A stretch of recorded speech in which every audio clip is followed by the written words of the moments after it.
Entre la matanza de estudiantes en Tlatelolco el 2 de octubre de 1968 y la desaparición forzada de los estudiantes normalistas de Ayotzinapa en septiembre de 2014, hay una constante: la protección al ejército.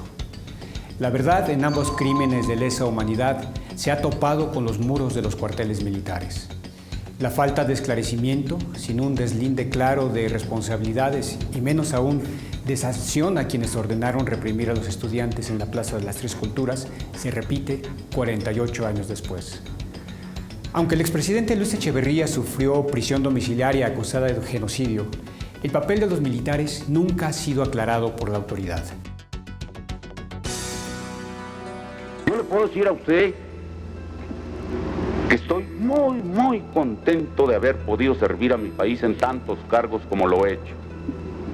Que estoy muy orgulloso de haber podido ser presidente de la República y haber podido así servir a México. Pero de lo que estoy más orgulloso de esos 6 años es del año de 1968, porque me permitió servir y salvar al país.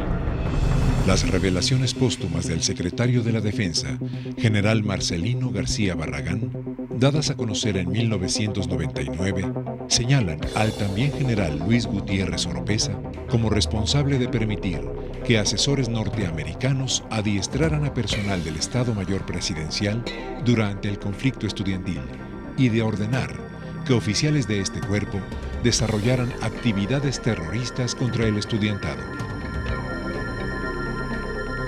La Fiscalía Especial para Delitos del Pasado que creó Vicente Fox solo consignó a media docena de militares, entre ellos al jefe de Estado Mayor Presidencial, el general Luis Gutiérrez Oropeza. Pero ninguno de ellos llegó a juicio.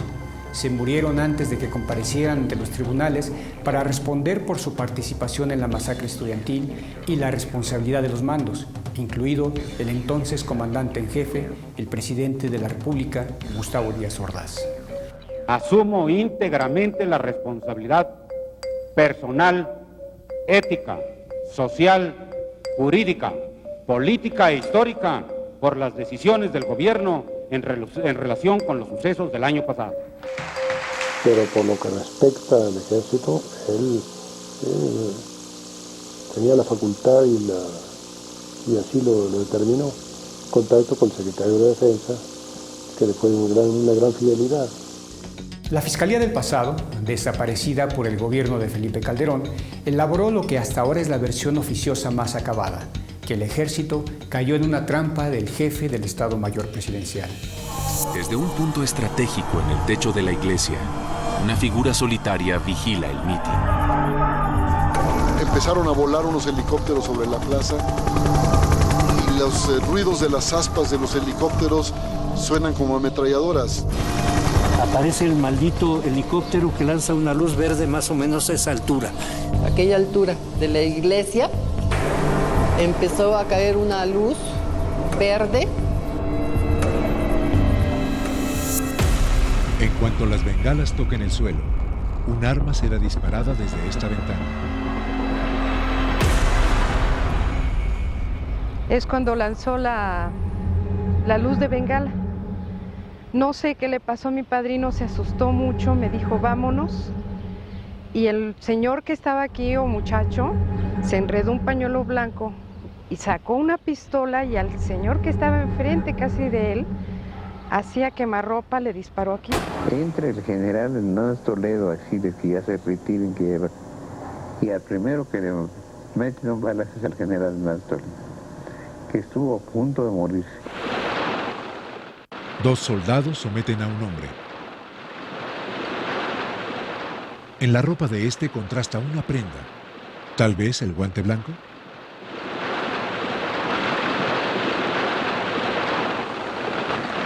Este soldado identifica el origen de los disparos. Finalmente su arma apunta en dirección a la terraza del 3er piso del edificio Chihuahua. Según esa referencia, fueron francotiradores del Estado Mayor Presidencial los que dispararon contra la multitud y los militares que habían sido movilizados en la plaza de Tlatelolco para disolver la manifestación.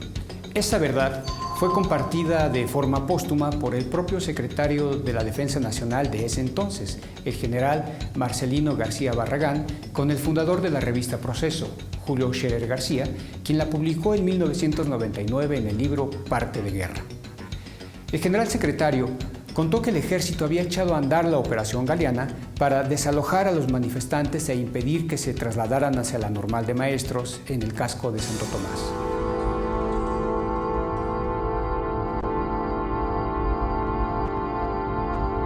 Además, que había desplegado a cientos de efectivos del llamado Batallón Olimpia para detener a los líderes del movimiento.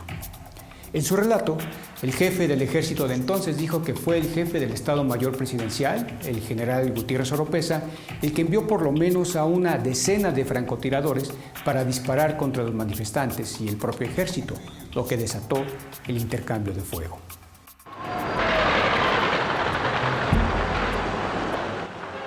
El hombre que actúa sobre la marquesina del edificio parece hacer fuego contra los manifestantes.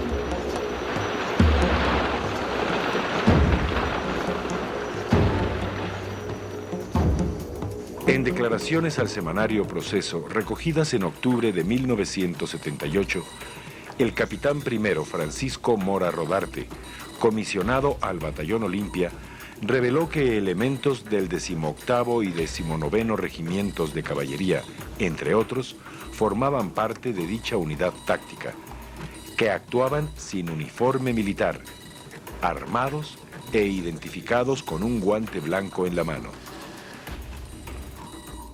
En este espacio de la columna al muro había una fila de alrededor de 6 a 8 miembros, ahora sabemos, del Batallón Olimpia.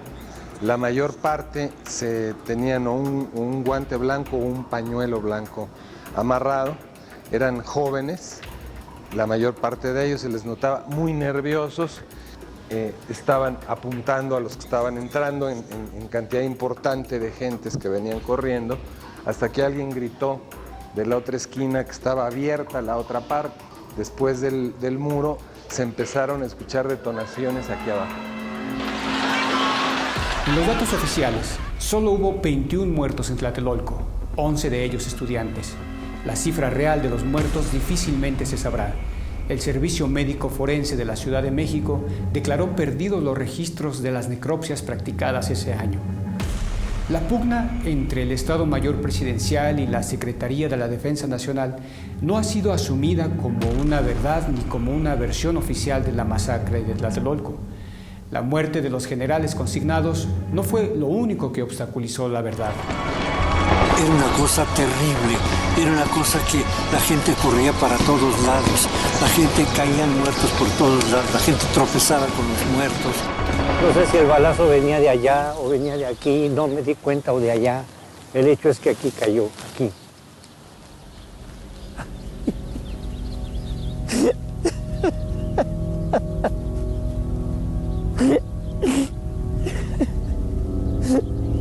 Ay, es lo más tremendo de mi vida.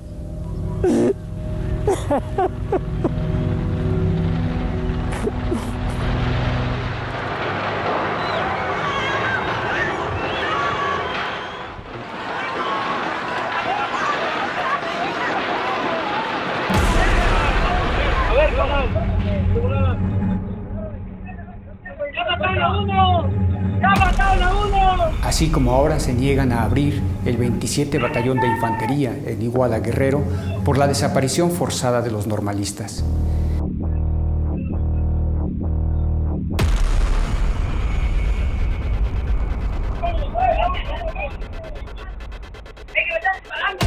¡Ya mataron uno! ¡Ábrele a la ambulancia!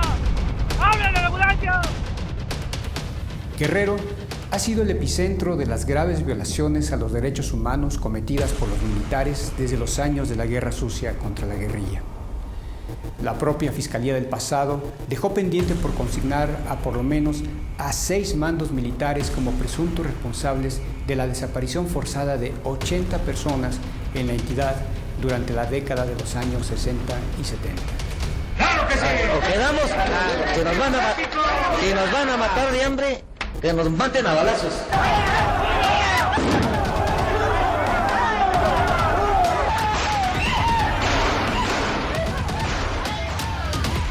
La idea de un macroproceso contra militares acusados de los crímenes de lesa humanidad en ese periodo quedó en el papel. Aún así, la Corte Interamericana de Derechos Humanos condenó al Estado mexicano por la desaparición forzada del campesino Rosendo Radilla a manos del ejército en plena actividad contrainsurgente en Guerrero. Fue el primer fallo contra el Estado mexicano en el sistema interamericano de derechos humanos. La propia Fiscalía del pasado fue objeto de desaparición forzada. El gobierno de Calderón la desapareció al inicio de su gobierno cuando dispuso que las Fuerzas Armadas combatieran frontalmente el narcotráfico. El encargado de su desaparición fue el entonces Procurador General de la República, el ahora ministro de la Suprema Corte de Justicia de la Nación, Eduardo Medina Mora. En esa lógica de la guerra al narcotráfico, el ejército ha estado implicado en la ejecución sumaria de civiles, como la veintena de presuntos delincuentes en Tlatlaya, Estado de México, aunque los ejecutores ya libraron la prisión. En ese combate, Guerrero se convirtió de nueva cuenta en importante lugar de operaciones del ejército. El despliegue de bases y cuarteles militares aumentó entre sus acciones de contrainsurgencia y la guerra a las drogas. Guerrero es uno de los principales productores de amapola del país, a pesar de ser sede de una región militar y 2 zonas militares. Además, militares en activo y en retiro han controlado por años la seguridad pública en el estado, incluidos los municipios de Iguala y Cojula, de donde desaparecieron hace 2 años los normalistas de Ayotzinapa. La situación de la seguridad pública en la zona no le es ajena al ejército, por más que el general secretario, Salvador Cienfuegos, se empeñe en deslindar a sus hombres de lo que pasó con los estudiantes de Ayotzinapa. A pesar de la protección oficial, las evidencias respecto al conocimiento que tuvo el ejército se acumulan. Pero la verdad se topa, como en la masacre de Tlatelolco, con el silencio de los militares. Con sus 68 años de edad, el general Cienfuegos ha vivido desde dentro del ejército la matanza estudiantil de Tlatelolco, la guerra sucia contra la guerrilla y la guerra al narcotráfico. La desaparición forzada de los normalistas no le es ajena.